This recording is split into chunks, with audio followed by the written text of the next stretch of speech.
Porque escrito está, el de predicar la palabra del Señor por todo el mundo y a toda criatura. Aquí comienza su programa cristiano, Hablemos de la Palabra de Dios. Programa conducido y producido por los hermanos Pedro y Carlos Bobadilla. Bienvenidos a Hablemos de la Palabra de Dios.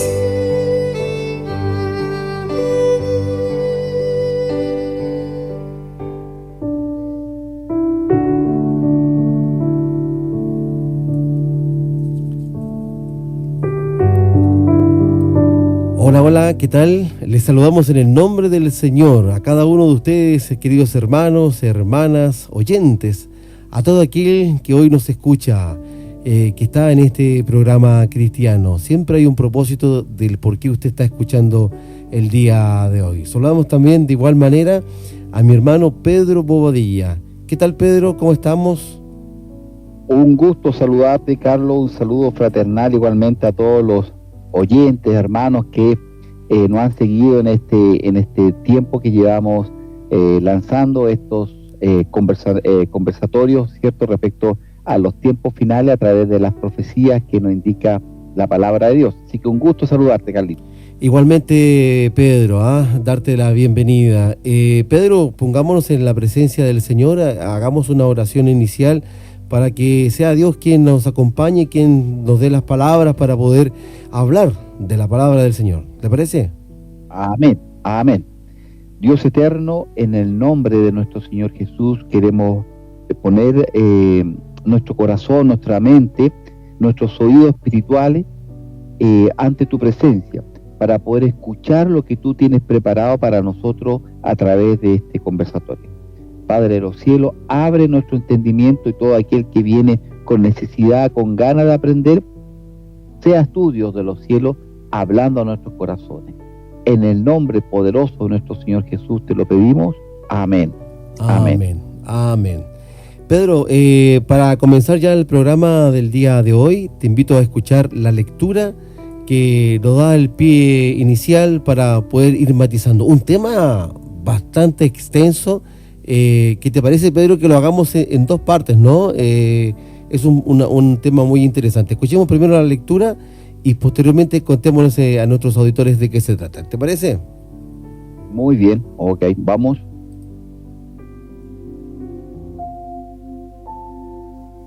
Y les dirás, así ha dicho Jehová, el Señor, he aquí, yo tomo a los hijos de Israel, de entre las naciones a las cuales fueron, y los recogeré de todas partes, y los traeré a su tierra.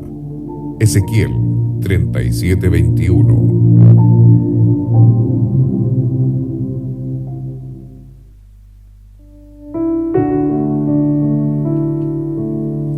Hermosa palabra, Pedro, ¿no? Ezequiel 37:21. Una visión de Ezequiel que hoy nos tiene aquí, primero para consultarte, Pedro, ¿por qué Dios elige a Israel? ¿Por qué Israel? Aquí tenemos una pregunta bastante interesante, Carlos, respecto a que el tema de hoy es, le llamamos nosotros el renacimiento de Israel.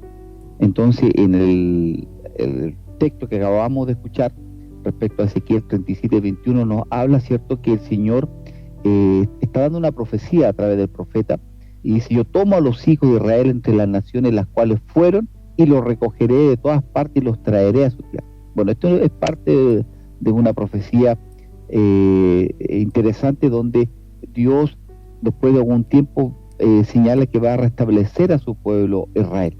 Entonces, a la pregunta que tú dices, ¿por qué Dios eligió esta nación? Bueno, es importante saber que, mira, que en Deuteronomio 7:7 nos señala, ¿cierto?, que este era un pueblo insignificante. Mire, no por ser uno de los más poderosos de los pueblos de aquel entonces, dice la palabra, no por ser vosotros más que todos los pueblos, os ha querido Jehová y os ha escogido, pues vosotros erais el más insignificante de todos los pueblos. O sea, simplemente Dios, de todos los pueblos que había, lo formó, porque como nación de Israel no estaba. Simplemente tomó a Abraham y su familia y ahí formó a la nación. Simplemente, en definitiva, era una familia pequeña e insignificante. Y también era un pueblo rebelde, y también era un pueblo de, como dice la palabra, de duro de servir. En Deuteronomio también me gustaría leer 9, 6 al 7, donde dice: por tanto, sabes que no es por tu justicia que Jehová tu Dios te da esta buena tierra para tomarla, porque pueblo duro de servir eres tú. Acuérdate, no olvides que has provocado la ira de Jehová tu Dios en el desierto, desde el día que saliste de la tierra de Egipto hasta que entrasteis en el lugar, habéis sido rebelde a Jehová. Entonces era un pueblo rebelde, un pueblo duro, un pueblo insignificante en su historia de origen, y simplemente Dios lo eligió. Puede eligió a Ecuador, puede eligió a Chile, a Estados Unidos, eligió a este pueblo. Era un pueblo, en definitiva, que no era un pueblo poderoso, y por el contrario era un pueblo insignificante, pequeño y rebelde contra las cosas del mundo. Este es el origen del pueblo de Israel. Pedro, a ver, es más o menos un perfil cuando yo te escucho de que no eligió a un pueblo poderoso, sino es el perfil de Dios. Por ejemplo, Jesús vino en humildad, nació en un pesebre, se transportaba en un burro, no tuvo, no sé, un palacio, un castillo, o nunca habló de la grandeza, de mostrar su poderío. Muy por el contrario, siempre hemos visto en las Escrituras que Jesús se presenta, como tú lo acabas de decir, con humildad, un pueblo al más débil. Es decir, para los auditores que nos están escuchando, Dios no busca al que está bien, al que está, al mejor. Busca al que está arrepentido de corazón, aquel que quizás tiene problemas, y a lo mejor tú que nos estás escuchando, a lo mejor estás pasando alguna tribulación, que todos, inclusive los hijos de Dios, los que hemos conocido al Señor, también lo hemos pasado, ¿no, Pedro? Y este pueblo rebelde, el más humilde, es decir, que se levantó contra Jehová y todo, así, a pesar de aquello, Dios los perdona y demuestra su infinito amor, ¿no? Sí, mira, qué interesante lo que dice, porque Dios busca a estos aspectos de este pueblo humilde, busca a lo más indefenso, a lo mejor donde no hay nada para tomar y restablecer a las vidas y hacerlos grandes. Mira que en 1 Corintios 1:27, que es uno de los versículos que me gusta, dice: sino que lo necio del mundo escogió Dios para avergonzar a los sabios, y a los débiles del mundo escogió Dios para avergonzar al fuerte, y lo vil del mundo y a lo menospreciado escogió Dios. Qué hermoso, o sea, hermoso. Dios, ¿me entiende? Que escogió aquello que era menospreciado, lo necio, para humillar al mundo. Y aquí está el ejemplo desde el origen. Israel, este pueblito pequeño, Dios lo tomó para poder hacer de esto una gran nación. Así es, tal cual lo estoy señalando. Ahora bien, tú hablabas de los orígenes de la nación de Israel. ¿Cuáles son estos orígenes, Pedro? ¿Nos puedes explicar un poco? Bueno, interesante en este aspecto, que la raíz de esto nace en Abraham. Dios llama a Abraham, y esto lo vemos en Génesis, lo tengo acá separado en Génesis 12, 1 al 4, donde dice Dios: pero Jehová había dicho a Abraham: vete de tu tierra y tu parentela y de la casa de tu pueblo a la tierra que te mostraré, y haré de ti una nación grande, y te bendeciré y engrandeceré tu nombre, y serás bendición. Bendiciré a los que te bendijeren, y a los que te maldijeren maldiciré, y serás bendita en ti toda la familia de la tierra. Y se fue Abraham como Jehová dijo, y Lot fue con él, y era Abraham de edad de 75 años cuando salió de Arán. Imagínate, o sea, ¿cierto? Ya de una edad avanzada, y le da una tremenda profecía que de ti van a haber un montón de bendiciones. Y mira, voy a repetir algunas cosas de la profecía. Le dice, por ejemplo, anda y que sal de la tierra de tus padres, y te mostraré la tierra donde vas a estar, y va a ser una gran nación.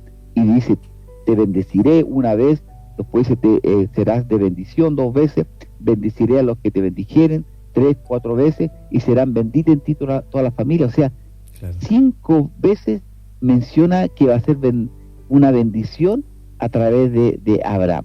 Así, ahí parte. Ahí Dios llama a este siervo Abraham. Ahora, imagínate, 75 años tenía Abraham cuando tiene esta gran misión. Uno podría decir, a los 75 años uno ya no se mueve de su casa, de su sector, si uno vive en una ciudad determinada, ya como que uno piensa en establecerse, ¿no? Pero imagínense el reto que tiene Abraham de cumplir la promesa que Dios le está diciendo al mandato, tremendo mandato entre paréntesis, pero a los 75 años es muy rescatable, ¿no, Pedro? Porque ¿quién en esta época, en 75 años, van a decir, mira, deja todo lo que tienes y sale, no sé, al desierto y anda, yo haré gran nación en ti? Creo que hay que tener mucha fe, ¿no? Pero eso es la esencia de esto, que Dios justamente, como tú mencionabas al principio, busca aquello que para el mundo no lo puede entender. Uno piensa, digo, puede buscar una persona fuerte, joven, claro, de 30, 25, ¿cierto?, para que parta con esta nación. No, a un señor de 75 años que estaba ahí con su familia, como bien dice, pensando hoy en día en nuestra sociedad, a esa hora ya estar jubilado, tranquilito, claro, sentado ahí. Simplemente Dios hace como Él quiere. Amén. Como leí, ¿cierto?, busca incluso lo más necio para humillar y para simplemente demostrar que Él es el que hace las cosas. Exacto. Amén, amén. ¿Hay algún otro versículo de la Biblia, Pedro, que nos hable de los orígenes de la nación de Israel? Sí, mira, aquí quiero resaltar que en Génesis 22:15 hay un aspecto muy lindo respecto en este momento cuando Dios llama a Abraham. Lo leo en Génesis 22:15. Y llamó el ángel de Jehová a Abraham por segunda vez desde el cielo. Imagínate, es tremendo. Y dijo, por ti mismo he jurado, dice Jehová, que por cuanto has hecho esto y no me has rehusado tu hijo, tu único hijo, de cierto te bendeciré, te multiplicaré tu descendencia como la estrella del cielo y como la arena que está a orilla del mar, y tu descendencia poseerá las puertas de su enemigo. Entonces, en este relato quiero simplemente señalar que cuando comienza a avanzar la historia de Abraham, su esposa era estéril, y después tuvo un hijo, Dios se apareció a la esposa, y Dios le dice a través de un ángel que vaya a sacrificar al hijo.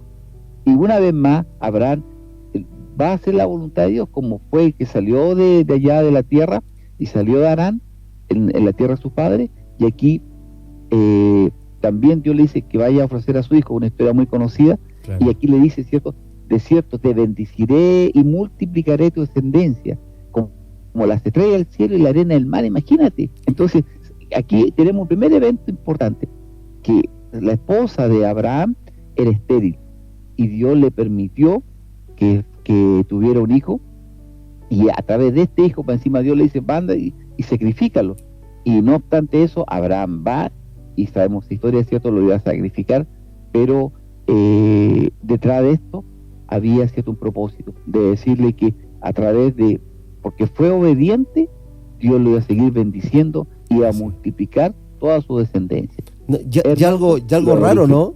Ya algo raro, porque volvemos al tema de lo que tú decías. Dios hace cosas que para nosotros los seres humanos, pero ¿cómo va a pedir sacrificar a un hijo? Bueno, pero ahí estaba la prueba de la fe, y además la promesa del Señor es una promesa fiel que lo cumplió y lo está cumpliendo hasta el día de hoy, la descendencia de Abraham. Y con el tema de engendrar un hijo en avanzada edad, demuestra que nada es imposible para Dios, ¿no? Nada imposible. Sabes que, bueno, quiero justamente resaltar, tomar ese punto, Carlos, y recordar que la esposa Abraham, ¿cierto?, dijimos que no podía tener hijo, y ella le entrega a su sierva Agar para que se junte con Abraham y pueda tener hijo. Lo vemos en Génesis 16:1-2, donde dice, Sarai, que era mujer de Abraham, no le daba hijos, y ella tenía una sierva egipcia que se llamaba Agar. Dijo entonces Sarai a Abraham, ya ves que Jehová me ha hecho estéril, te ruego pues que te llegues a mi sierva. Y Agar, pues, Dios posteriormente, ¿cierto?, se llegó a la sierva, y en el 15 dice que Agar dio a luz un hijo, a Abraham, y llamó a Abraham el nombre del hijo que dio a Agar, Ismael. Y era Abraham de 86 años, wow, cuando Agar le dio a Ismael, que fue, y de aquí, ¿por qué es importante esto? Porque de aquí nace la religión islámica, los musulmanes. simplemente de este hijo de Agar, que era una mujer egipcia, nace la religión islámica. Posteriormente, Sara le da un hijo. Sara dice en el versículo 2 de Génesis 16, Sara concibió, ¿cierto?, posteriormente, y dio a Abraham un hijo en su vejez, en el tiempo que Dios le había dicho, y llamó a Abraham el nombre de su hijo, que le nació, que le dio a luz Sara, Isaac. Y circuncidó a Abraham a su hijo Isaac de 8 días, como Dios le había mandado. Y escuchemos esto, mira, y era Abraham de 100 años cuando nació Isaac. Imagínate. Sí, Entonces, uno ve estas cosas, dice, extrañas para el mundo, donde Dios le dice a los 75 años, haré una nación grande de ti, y su esposa era estéril. ¿Cómo esto? Claro. Y después le pasa la esposa de Abraham, le pasa a su sierva, y Dios, habiéndole prometido, al final ya a los 100 años, le da un hijo. Imagínate. Y más encima, que dice que va a ser como la arena del mar, va a ser como la estrella del cielo. Esas son las cosas hermosas, y aquí tenemos el origen de este pueblo de la nación de Israel. Y me imagino, Pedro, que también aquí comienza ya a multiplicarse la familia de Abraham, ¿no? No fue tan rápido esto, ya que la esposa, Isaac, su hijo, ¿cierto? La esposa de Isaac también era estéril. Mira qué interesante. Y luego en el 21, del Génesis 15 al 21, dice, y oró Isaac a Jehová porque su mujer era estéril. Y la aceptó Jehová y concibió Rebeca, su mujer. Y los hijos luchaban dentro de ella y dijo, si es así, ¿para qué vivo yo? Y fue a consultar a Jehová y le respondió Jehová, Dios, mira, 2 naciones hay en tu seno y 2 pueblos serán divididos desde tus extrañas. Un pueblo será más fuerte que el otro pueblo y el mayor servirá al menor. Aquí están los hermanos Jacob e Esaú. Esto respecto específicamente a la nación de Israel, no el anterior, ¿cierto?, de donde nace la religión musulmana. Aquí es donde posteriormente se separan la nación de Israel. Entonces, ¿te das cuenta, Carlos, en esta parte tan crítica del inicio del pueblo de Israel, como lo complejo que fue la situación? Claro. Es que yo creo que en cada parte de la historia que narra la Biblia hay bueno, primero la promesa fiel del Señor, porque rescataba anteriormente, decía, y dio a luz a Isaac en el tiempo que Jehová dijo, o sea, en el tiempo que Él le prometió, o sea, no es en cualquier tiempo. Dios se nos prueba. A veces uno, como en estos tiempos modernos, Pedro, uno quisiera que, como con la rapidez de la tecnología, por ejemplo, que uno, ¿cuánto se demora quizás buscar algo en Google? Quisiera con esa rapidez que el Señor responda, pero los tiempos de Dios no son nuestros tiempos. Y eso también es interesante, que lo que estábamos hablando. Y lo otro que me llama la atención, que me llamó la atención, es que la mujer de Abraham era estéril, lo mismo que la mujer de Isaac. Se da un mismo patrón, quizás de prueba, quizás de fe, quizás de esperar los tiempos de Dios. Y también no olvidar el enemigo, que detrás de esto está el enemigo también actuando. Claro. Sabemos que no se cansa. Y mira, si seguimos avanzando con la descendencia de Abraham, luego Isaac, su hijo, tiene a Jacob. Y leo en Génesis 28, 29, mira, e hizo Jacob así, y cumplió la semana de aquella, y él le dio a Rebeca. Estoy contando muy breve la historia de Jacob, y le dio a Rebeca, su hija, por mujer. Y dio Labán a Raquel, su hija, su sierva Bila, por criada, y se llegó también a Raquel, y la amó también más que a Lea, y sirvió a Labán aún otros 7 años. Y vio Jehová que Lea era menospreciada, y le dio hijos, pero Raquel era estéril, y Raquel fue la madre de José y Benjamín. Aquí quiero indicar que en esos tiempos se permitía, el hombre tenía varias mujeres. Entonces aquí con Jacob nacen las 12 tribus de Israel. Aquí las diferentes concubinas, las 4 mujeres que tuvo, ¿cierto? Nacen la descendencia, ¿cierto?, de las tribus. Pero en el caso de Raquel, que era estéril, de ahí nacen, fue madre de José y Benjamín, las dos tribus menores de Jacob. Mira, ahí tenemos un tercer elemento. La esposa de Abraham, de Isaac y Jacob, las tres eran estériles. Claro. Y las tres, ¿cierto?, hubo complicaciones y la situación finalmente salió como Dios lo había, en su tiempo lo había planificado. Y aquí nacen en Jacob las 12 tribus de Israel. Qué hermoso. Así que, bueno, sigo, mira. Sí, Pedro, ahora es dele, importante, sí, pero mira, cuando Dios pacta con Abraham que de él naciera, que de él iba a nacer una gran nación, también Dios le dice a Abraham que serán esclavos 400 años. O sea, recién estaban en formación cuando Dios le da la profecía y le dijo que van a ser esclavos 400 años. Es por ello que lo que dice la palabra de Dios siempre se cumple, Carlos, siempre se cumple. Bueno, y en ese contexto quiero leer Génesis 15:13, donde Jehová, dice: entonces Jehová dijo a Abraham: ten por cierto que tu descendencia morará en tierra ajena y será esclava allí y será oprimida 400 años. Entonces, hago la pregunta: ¿por qué esta nación egipcia, donde que lo recibió y los acogió, ¿cierto?, en esta primera etapa, ahora los transforma en esclavos? Simplemente porque se empezaron a crecer, a ser más poderosos. Entonces, al ver al faraón que el pueblo de Israel era más fuerte, ¿qué es lo que hizo? Mira, mandó a matar a los niños. O sea, una vez más, ahí comienza una etapa crítica en el pueblo de Israel, comienza a matar a los niños. En Éxodo 1:22 claramente se dice que entonces Faraón mandó a todo su pueblo diciendo: echad al río a todo hijo que nazca y a toda hija preservar la vida.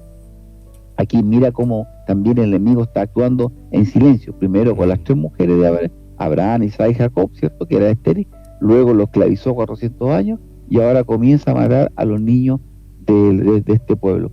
Entonces sabemos, ¿cierto?, que en la historia posteriormente, que Moisés, ¿cierto?, es rescatado cuando echan a estos niños al río, es rescatado por la princesa del faraón y vive en el palacio. Moisés era hebreo y ya cuando grande ve que un guardia está maltratando a un esclavo israelí, por lo que este Moisés, ¿cierto?, interviene y mata al guardia egipcio, por lo que debe finalmente arrancarse ahí de esa zona.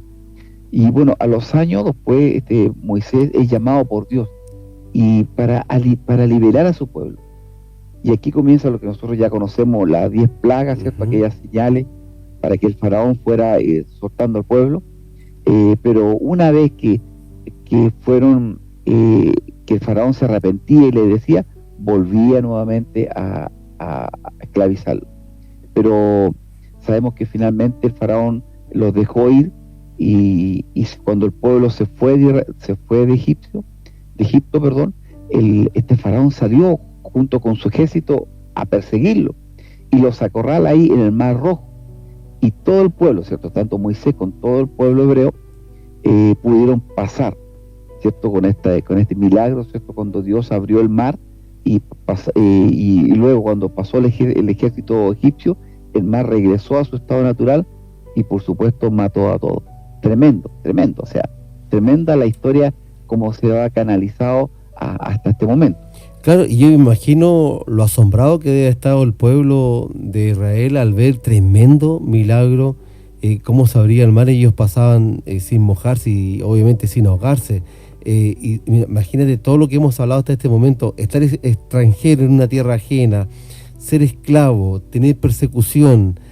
Hay que tener fe, Pedro, ¿no? Y yo siempre he dicho, tengo como un concepto de vida de que no es cómo comienza, sino cómo termina. Y como terminó esta parte de la historia, una de las tantas hermosas partes de la historia de la Biblia, es que Dios te permite pasar por intermedio de las aguas. Algo que cualquier persona en estos momentos, ni la tecnología que tenemos, que nos creemos modernos, Pedro, ha podido abrir el mar. no ha podido ninguna tecnología poder dividir para poder pasar, digamos, caminando, y que esto vuelva a su normalidad por algo natural. Es increíble, la verdad que es un tremendo milagro, un tremendo asombro, me imagino, del pueblo de Dios, ¿no? Y mira, y el pueblo hebreo no tan solo vio ese gran milagro, sino que hubo otros, como por ejemplo la ropa, porque ellos estuvieron 40 años en el desierto, la ropa no se echaba a perder. Dios también lo alimentaba del maná, era en forma diaria, o sea, caía del cielo el maná, que era como el pan. Había una nube, ¿cierto?, también que cubría el sol durante el día, y la noche esta nube le daba calor y lo alumbraba. Pero a pesar de todo eso, cuando Dios los castiga, porque acuérdate que es un pueblo de dura cerviz, sí, ellos renegaron y querían regresar a Egipto. Y dice, estamos mejor en Egipto, eran esclavos, querían regresar. Claro. Y por eso Dios, ¿cierto?, los mantuvo 40 años en el desierto. Y a pesar de haber visto todos estos milagros, dime que hoy día no pasa lo mismo. Gente que ve milagros, que ve el actuar de Dios, pero no lo recibe. Claro. No lo acepta. Y hay gente que conoce la palabra de Dios y vuelve atrás, porque cuando uno conoce al Señor y cuando uno comienza a practicar la vida en Cristo, obviamente el enemigo va por uno, empiezan los problemas. Y mucha gente, yo sé que se cuestiona, y a lo mejor usted que nos está escuchando se cuestiona al decir, bueno, antes yo no tenía los problemas que tengo ahora que soy cristiano, ahora que conozco al Señor. Pero imagínense, esto es parte de lo que, y no solamente el pueblo de Dios, sino toda la gente hasta el día de hoy, Pedro, creo que uno está propenso a este tipo de situaciones, ¿no? Los problemas no por ser cristianos están ajenos a nosotros. Pedro, mira, llevamos 25 minutos de conversación de un programa muy extenso. Lo dejamos hasta acá para que podamos tener una segunda parte. ¿Te parece, Pedro? Sí, mira, sí, yo también quería, porque es un tema de la restauración de Israel, es un tema interesante.